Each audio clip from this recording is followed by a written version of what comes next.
Hey everybody, this is herculespetix, founder, curator, docent, and gift shop employee of the herculespetix Academy of Comic Book Studies. Today we're going to be looking at Superman's Pal Jimmy Olsen, number 76 from April 1964.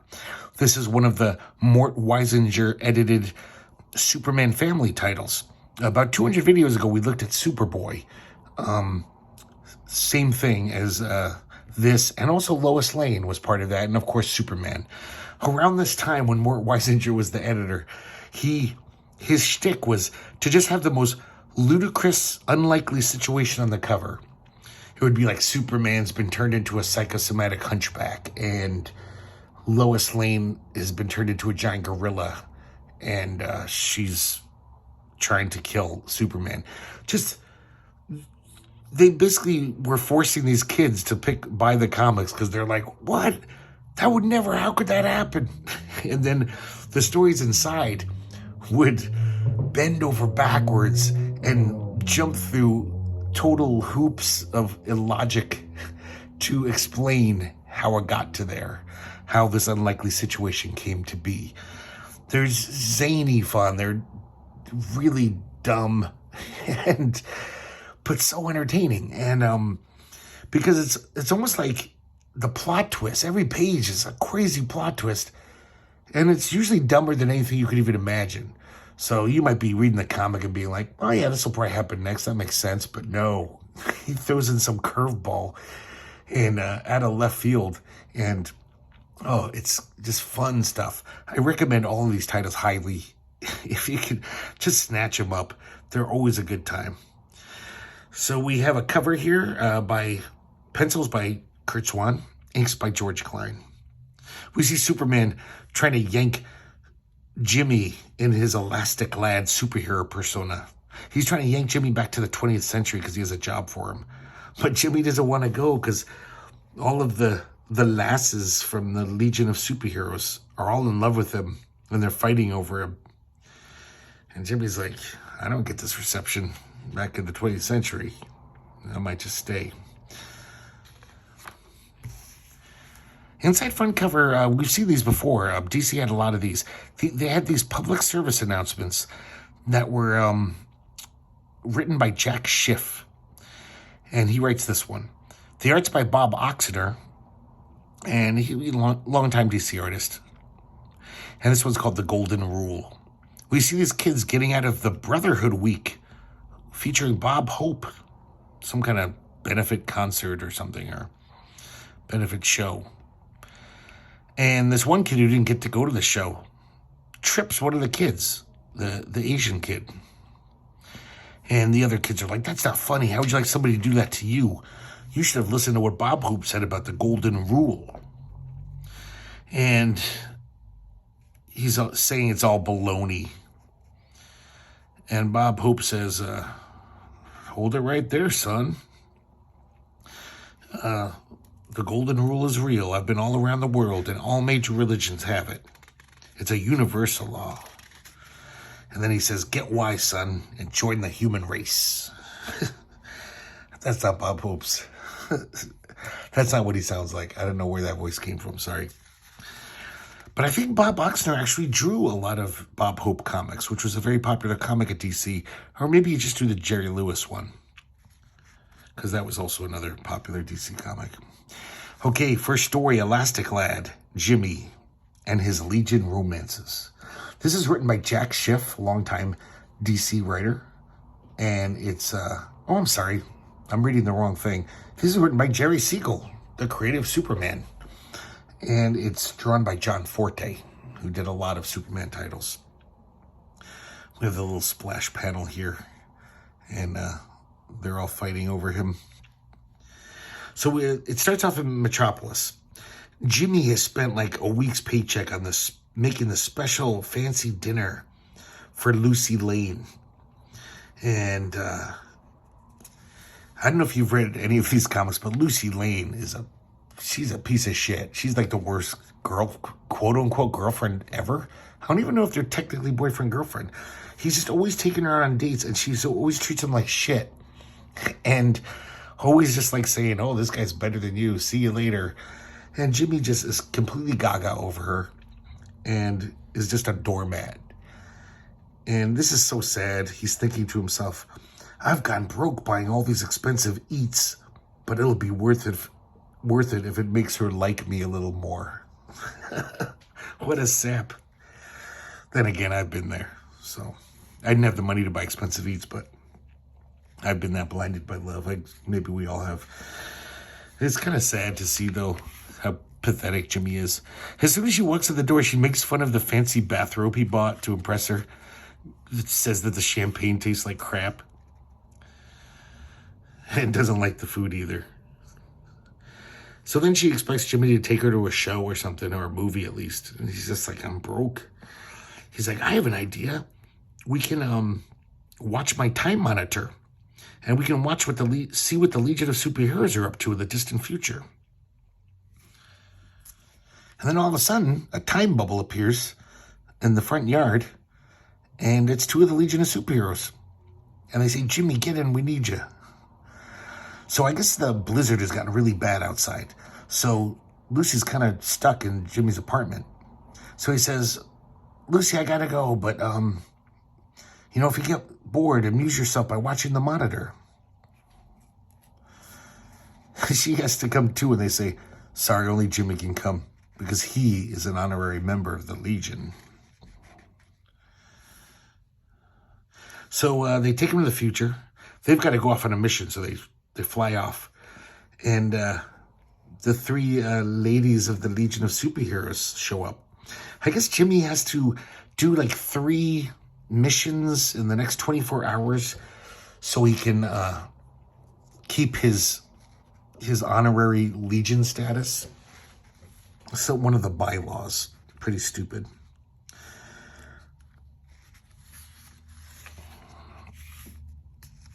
So they give Jimmy his Elastic Lad costume, and he drinks the little serum that turns him into Elastic Lad.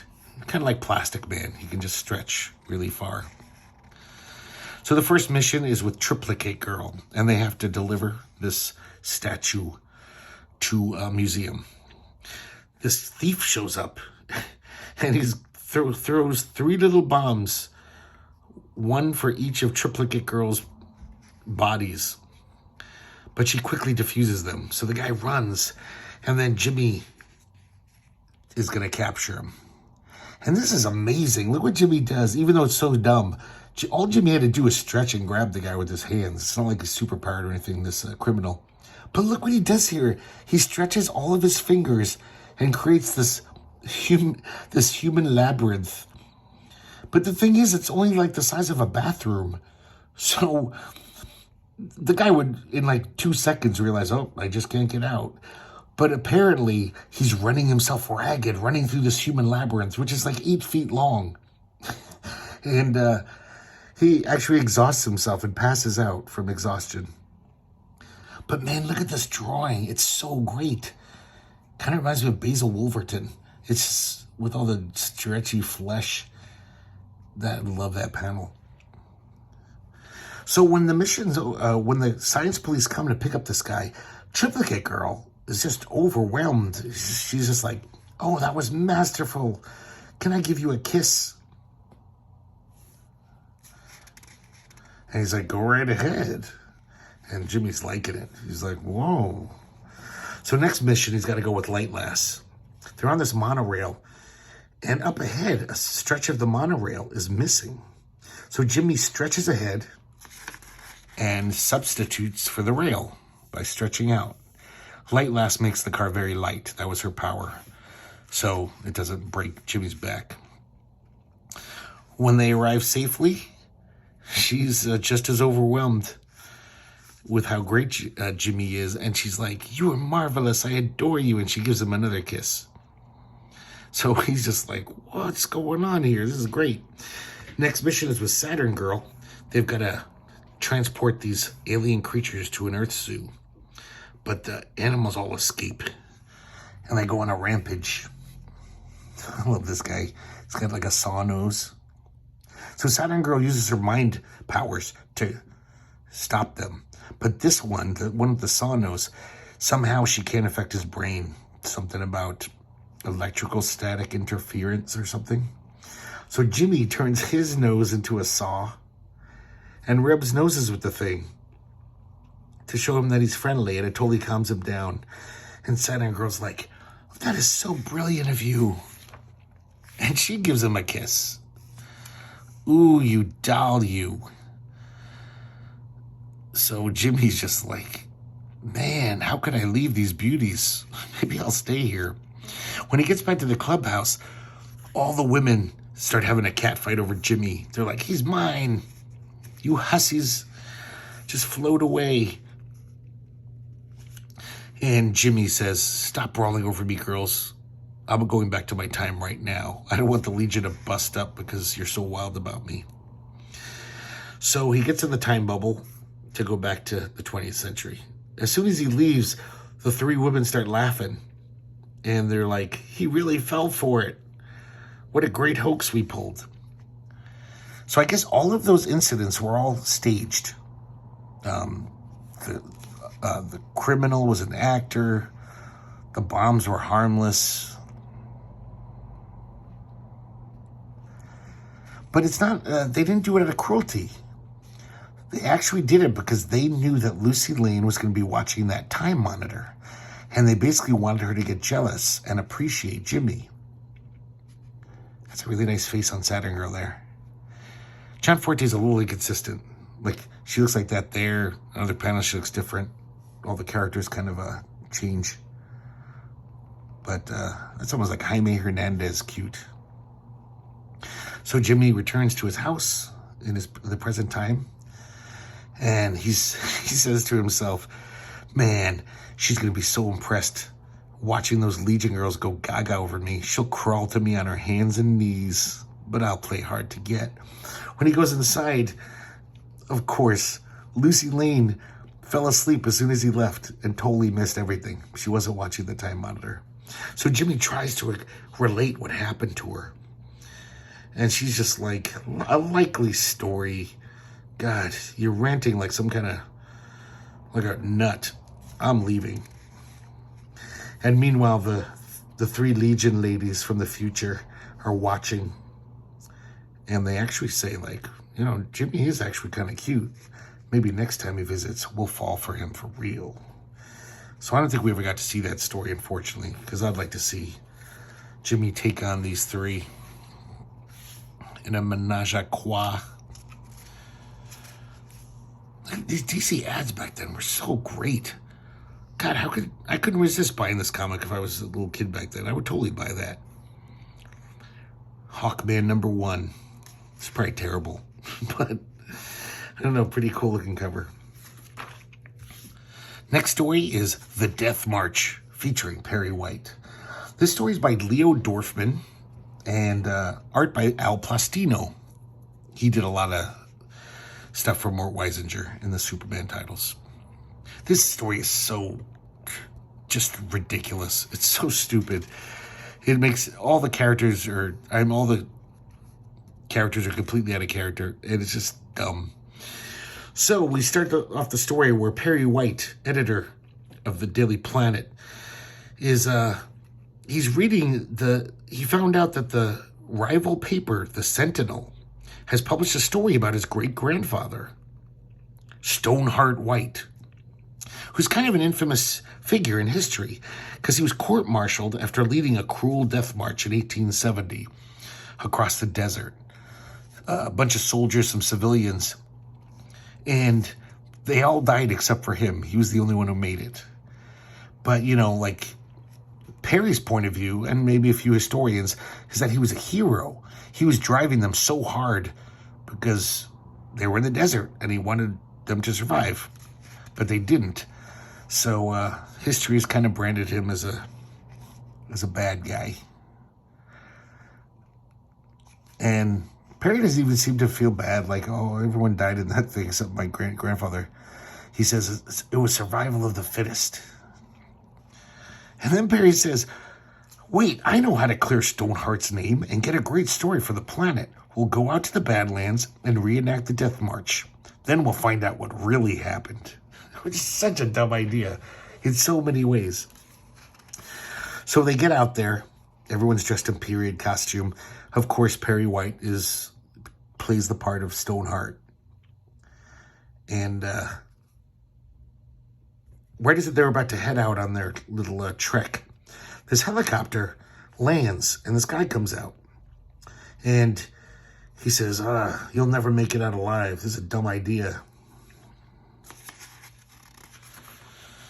But he can't convince Perry White to stop it. So he just says, well, guys, if you have any problems, if you want to, give up this stupid idea, wave a white flag and I'll fly down and take you guys back to civilization. So as soon as they start off, Perry starts pulling rank and being all bossy. At one point, the horses get unhitched from the wagon and start running away. Superman, this is a common thing in all Superman comics. Clark Kent could easily catch the horses with his superpowers, but he can't let anyone know he's Superman.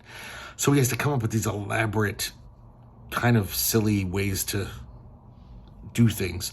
So with his super breath, he blows the reins of the horse right onto this rock. It's kind of like a natural hitching post.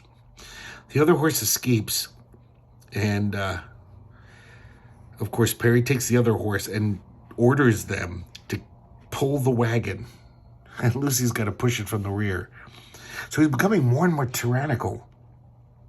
And then, this is just beyond reason.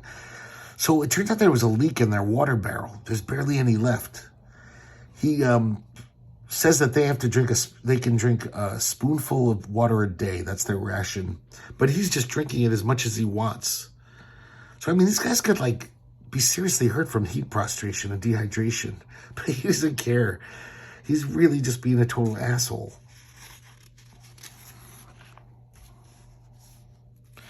So more things happen, and Clark Kent's got to, do these little tricky things so they don't know he's Superman.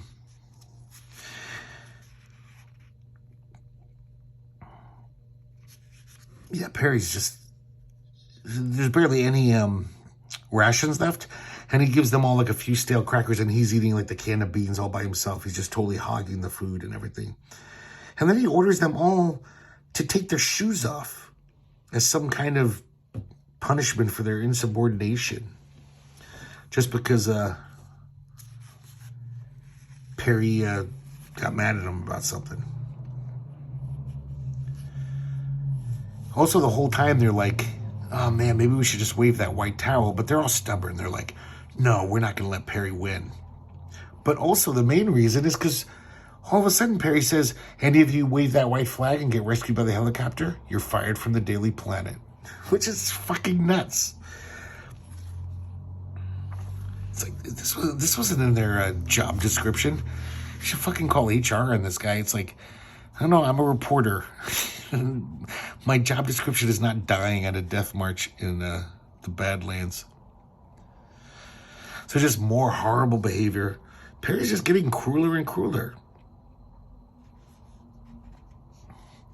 But then Perry trips and hits his head on a rock. And all of a sudden, because Perry's in danger, they think he might have a concussion, might be hurt bad. They finally fly the white flag and get the helicopter's help. So the next day, they're at the hospital visiting Perry, and he apologizes to them.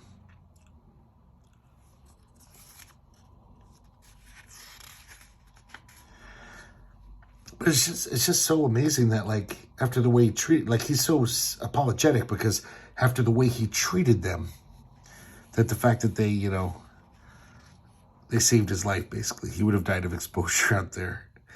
It just, oh my God, I would have just kicked his ass. That's what he deserved. And then, as if that wasn't ludicrous enough, he says, wait, I have something to confess. There never was a Stoneheart White or a death march. The story was phony. She said, why'd you put us through that horrible ordeal, Perry? And I guess he was at a party with the publisher of the Sentinel, the rival newspaper. And it's almost like God and the devil making that little bet about Job. They're like, Perry says, I'll prove that my my staff is the most loyal staff in the world. I'll bet you $10,000. And they set up this whole thing to test the loyalty of the Daily Planet staff. And it turns out that helicopter pilot had a rubber mask on. It really was the publisher of the Sentinel. So Perry wins the bet. And I don't, like, at the very least, he could have given them a raise or a bonus or something for that bullshit. But of course, you know, the last panel, he's back to his grumpy self and he's ordering them to get back to work. Oh, so stupid, that story. Jimmy Olsen's pen pals is the letter page. This is kind of interesting, because almost all the letters, they sound like they're from little kids. They're asking kind of dumb questions and, you know, making stupid jokes. But this really erudite kid writes in, he's like, the story in the last issue was an interesting combination of the Pygmalion legend and Merimie's Venus of Ile. One point, however, that the poison Rona used in an attempt to kill Jimmy was similar to Carrare, who would have to be injected into his bloodstream.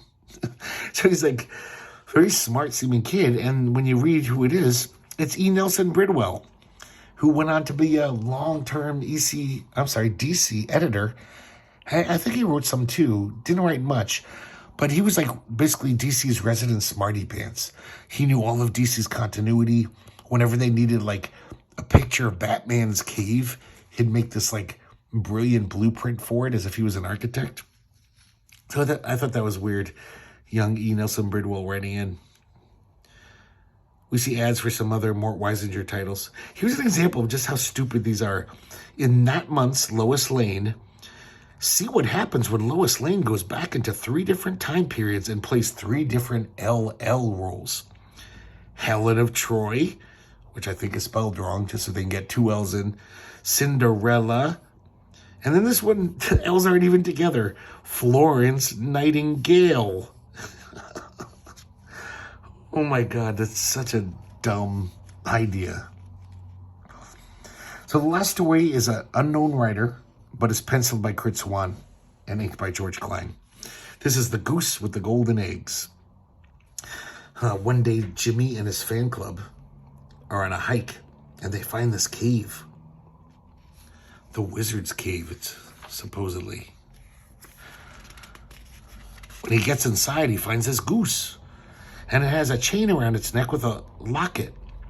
And the locket says, "Who owns Amanda need never borrow or beg. Say ye magic word, and she lays a golden egg." The cave, there's a cave in. Jimmy grabs Amanda and runs out. So he's having daydreams of how rich he's going to be. But first, he's got to figure out that magic word. So he resumes his duties at the Daily Planet the next day. And, you know, he's still got to work. But while he's working, the whole time he's got a dictionary. And he's basically reading every word in the dictionary to see which is the magic word. And he goes to this golf tournament to cover it. And when the golfer yells 4, Amanda lays a golden egg. Jimmy doesn't see it, though. It falls right into a golf hole. And hours later, this other golfer finds it. Later on, he's covering an Easter egg hunt at the park. And someone says 4 in a sentence. And a golden egg pops out. This time he sees it. But he just doesn't know which word it was or what someone said. So he wants to retrieve it, but this cop shows up and says, "Your golden egg. A lot of the kids had eggs painted gold. Get out of here before I run you in." It's a pretty mean cop. I like this Kurt Swan art. This is so classic. He's really good at faces. So, he gets back to the Daily Planet office, and he's starting to think it's bunk. He's like, "I'm beginning to think you're a phony, Amanda." Even though he saw her lay a golden egg earlier. So news of the golden eggs are springing up all over town. People are finding all those golden eggs that Jimmy keeps getting cock blocked out of. And then Amanda flies off because Jimmy called her a phony. So he grabs the news chopper and he chases after Amanda. Once again, he says 4. And Amanda lays a golden egg mid-flight. She comes into the copter. I love this panel where she's snuggling up against him with this thought balloon. They bonded very quickly, I guess. So Jimmy goes down to find the golden egg that fell. And it landed right in this cop's head. I wish he was that cop from before. He's a real jerk. So he says he's going to keep the egg as evidence. So Jimmy's like, God damn it. I can't get a golden egg even though I own the goose.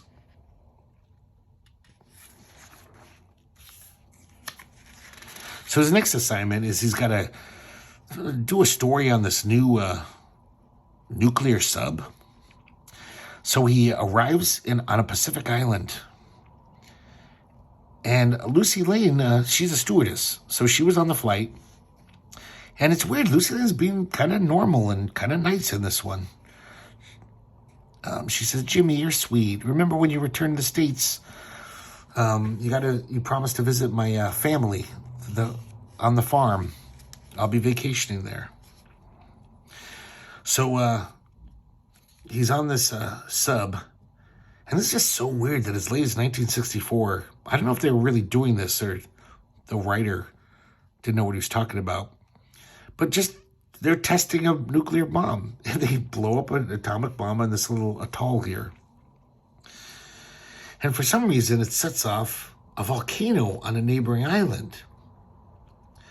And then all of a sudden, Amanda takes off because she sees these other birds. And she wants to join them. But Jimmy realizes, if that volcano erupts again, she's going to be killed. So all of a sudden, Jimmy realizes that the word must be 4. All of his memories is like, yes, 4 is the word. So he grabs the megaphone and says, 4, 4, 4, 4. 4 eggs drop down. They land right in the volcano, though, right before it explodes. So luckily, like 1 in a million chance, the 4 eggs, I guess, were fused together in the heat of the volcano and ejected like very close to the submarine, right in front of Jimmy's eyes. And the sub commander says, we have remote control TV cameras to locate the gold on the ocean floor. But when they look at the TV, these Atlanteans are there. They think it's gold kryptonite. So they're putting it in a lead box so it can't harm Superman if he shows up.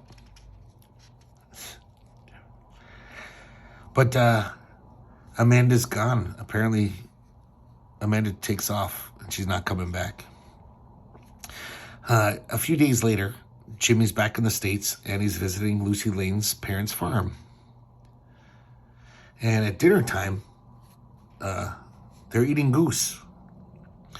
And Jimmy's loving it. He's just like, that's great goose. Can I have a second helping? And in the stuffing, he finds a gold chain. The chain of Amanda's locket.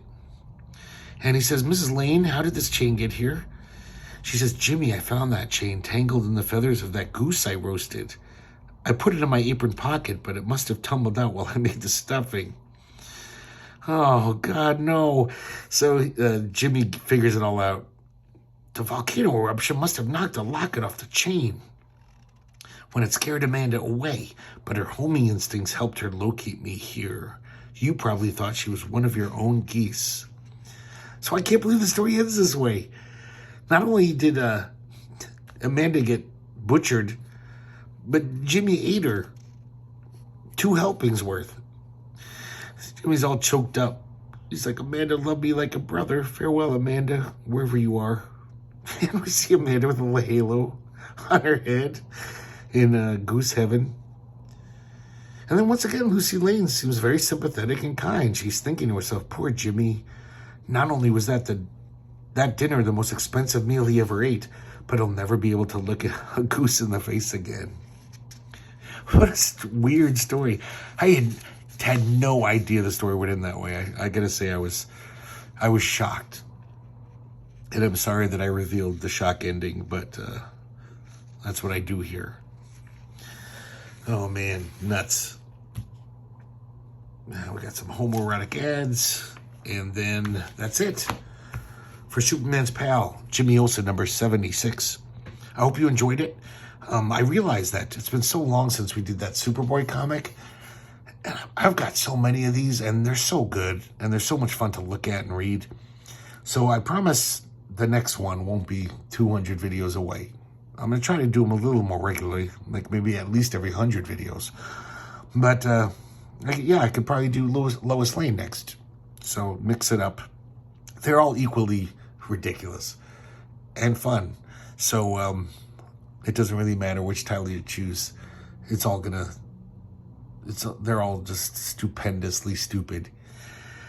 But I hope you enjoyed looking at it with me. And I hope to see you next time here at the herculespetix Academy of Comic Book Studies.